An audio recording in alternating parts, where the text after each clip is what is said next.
Pandit Jawaharlal Nehru auditorium खोले road इथं आपण द बिग ग्रीन फेस्ट असा कार्यक्रम घेतला आहे। त्याच्यामध्ये गेले 3 वर्ष अलर्ट संस्थेतर्फे आम्ही पुणे क्लायमेट वॉरियर्स असा उपक्रम राबवतो, ज्याच्यामध्ये 80 शाळांमध्ये 6वी 7वी 8वीमध्ये मुलांमध्ये अवेअरनेस आणि त्यांच्या माध्यमातून त्यांचे पालक आणि समाजामध्ये सुद्धा जनजागृती व्हावी की आपण आपलं स्वतःचं कार्बन फुटप्रिंट, आपलं स्वतःचं होणारं प्रदूषण हे कसं कमी करता येईल ह्याच्यावर आम्ही भर देत असतो।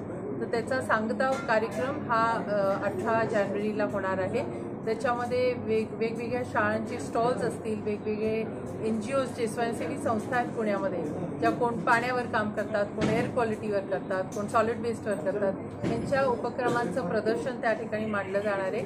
अनेक पुणेकर नागरिक असे आहेत की त्यांना ह्याच्यात सहभागी व्हायचं असतं, पण शेवटी हे महानगरपालिकेचं काम असलं तरी नागरिक म्हणून आपली सुद्धा काही फार मोठी जबाबदारी असते। तर त्यांना एक्सपोजर मिळावं या दृष्टीने आपण हे स्टॉल्स मांडलेले आहेत।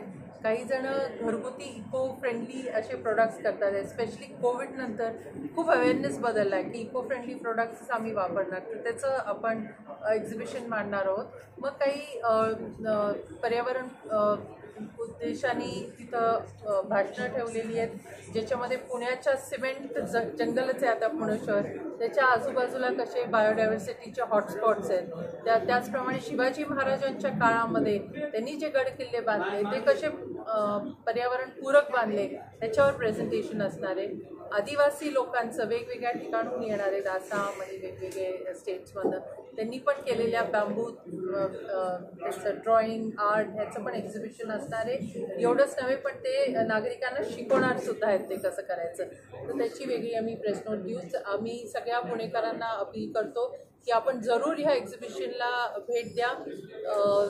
सकाळी 10 वाजल्यापासून संध्याकाळी 6 पर्यंत हा उपक्रम आहे। 18 तारखेला पंडित जवाहरलाल नेहरू ऑडिटोरियममध्ये। यामध्ये पुणे महानगरपालिका, कमिन्स, जनवाणी, सृष्टी आणि अनेक वेगवेगळ्या पर्यावरण संस्था ह्याच्यात सहभागी होतात। त्यामुळे आपण जरूर भेट देऊन स्वतःला जीवनशैली आपल्या बदलण्यामध्ये आणि महानगरपालिकेला आपला हातभार लावण्यामध्ये आपण सगळे सहभागी व्हाल अशी